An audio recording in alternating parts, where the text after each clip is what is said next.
कि आज जो प्रेस कॉन्फ्रेंस हुई है, क्या कह रहे हैं आप? कल के जो वाक़यात हुए हैं इस ताल्लुक से क्या आपका कहना है? देखिए, आज social democratic party of India press conference मुनाकिद करने का एक मेन रीज़न ये है, 8 तारीख को कर्नाटक के 20 से ज़्यादा जगहों पर जो पथराव हुआ है।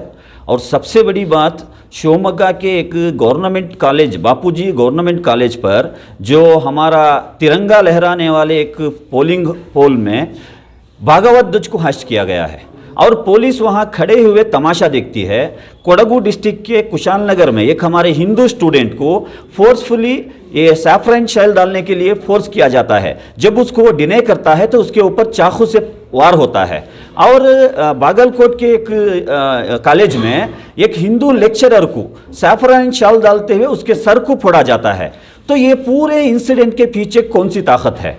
इनको कौन इंस्टिगेट कर रहा है? वहां चाकू कहां से आई, वहां भागवत ध्वज कहां से आया, और वहां लेक्चरर को सर फोड़ने के जैसी एक मेंटालिटी कौन इनको भर रहे हैं? और दावणगेरे के हरिहर में एक कॉलेज में जो हमारी हिजाब डालकर बच्ची स्कूल को जाती है उसको फोर्सफुली रोका जाता है। और मंडिया के कॉलेज में हमारी सिंगल लड़की अपने असाइनमेंट को सबमिट करने के लिए कॉलेज को जाती है तो 100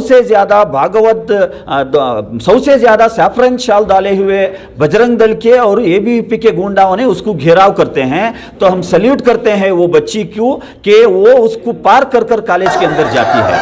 तो ये पूरे इंसिडेंट के पीछे बीजेपी, आरएसएस और एबीवीपी का हाथ है। तो इसका एक थरो इन्वेस्टिगेशन होना है, फ्री एंड फेयर इन्वेस्टिगेशन होना है। पुलिस को कौन डायरेक्शन दिया कि एबीवीपी वाले भागवत ध्वज को हाश करते रहे तो भी उसको नहीं रोकना बोल के कौन इनको डायरेक्शन दिया?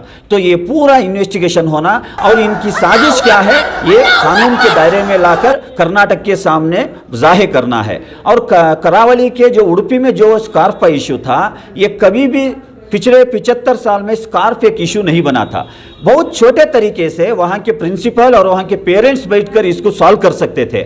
लेकिन जो वहाँ पर अश्लील सीडी जो ख्याति का जो रघुपति भट्ट है, इसकी सीडी पूरे कर्नाटक में आम हुई थी, इन्हें वहाँ पर इन्वॉल्व होता है। तो इसको क्या राइट्स है? एक सरकारी कॉलेज में वहाँ के प्रिंसिपल के ऊपर अपना प्रभाव को डालकर ये इशू को कर्नाटक भर में फैलने के लिए इन्होंने पुष्टि दी है। और रिसेंटली हमारे पड़ोसी स्टेट केरला से एक टैब्लो को भेजा गया था जो नारायण गुरु का टैब्लो था। ये टैब्लो को रिपब्लिक डे के परेड में इन्वॉल्व करने के लिए उन्होंने भेजे थे तो इसको रिजेक्ट किया गया। तो तब करावली में जो बिल्लवा कम्युनिटी है, ये बिल्लवा कम्युनिटी के खुद आरएसएस और बीजेपी के नेता बीजेपी के खिलाफ बयानबाजी कर रहे थे। तो ये इश्यू को डाइवर्ट कर कर उनको और पोलराइज करने के लिए ये स्कार्फ इश्यू को जानबूझकर संघ परिवार अपने केशव कृप में तैयार की गई एक स्कार्फ इशू है। पिछले 75 साल में कभी भी ये इशू नहीं हुआ था। और जो एजुकेशन मिनिस्टर, आज कर्नाटक में 2000 से ज्यादा गवर्नमेंट स्कूल बंद हैं।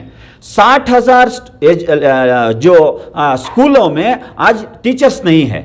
पिछले कई दिनों से गेस्ट लेक्चरर्स धरना पे बैठे हुए हैं। ये कोई इशू को एड्रेस करे बगैर इसके फेल्यूर को मूछ लेने के लिए ये इशू को जानबूझकर लाया गया है। तो हम लिहाजा आज के इस प्रेस कॉन्फ्रेंस के जरिए से कर्नाटक के सभी स्टूडेंट समूह और पूरे पुरअमन हमारे नागरिकों से हम गुजारिश करते हैं, हम अमन को कायम रखें। ऑलरेडी कोर्ट में इशू चल रहा है, हियरिंग हो रही है। फंडामेंटल राइट्स के फेवर में जजमेंट जरूर आएगा। ये स्कार्फ का इशू को लेकर जो पॉलिटिक्स करना चाह रहे हैं, ये ताकतों को हमें हराना है। और जो भी कल 20 से ज्यादा इंसिडेंट हुए हैं, ये इंसिडेंटों के पीछे कौन सी ताकत थी, ये इन्वेस्टिगेशन होकर इनको कानून के दायरे में लाना है, ये हमारा मुतालबा है।